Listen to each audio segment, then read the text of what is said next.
Na trajtojnë si kafsh, qytetari shpërthen në protestën e 16 Ilaçet I blejmë kontraband, dializën e bëjmë në Bodrum.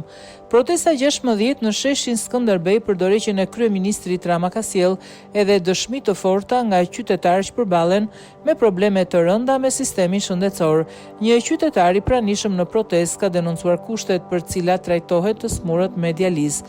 Na shikojnë si kafsh neve, të shkoj ajo ministria që breth avion më avion, të shkoj Edi Rama të shoh ku bëhet dializa 2 metra nën tokë në Bodrum. Është vetëm një derë, futen pacientët e atje si kafshët dhe mbyllet dera, deklaroi ai për mediat. Sipas protestuesit, një nga shqetësimet më të mëdha mbetet mungesa e medikamenteve jetike për pacientët e dializës. E kam ngritur disa herë problemin, kemi një ilaç që është për kaliumin në zemër, nuk e gjejmë. Nuk është fare në farmacit tona, është me kontraband. Unë e marr në Itali 32 euro, në Greqi e marr 40 euro.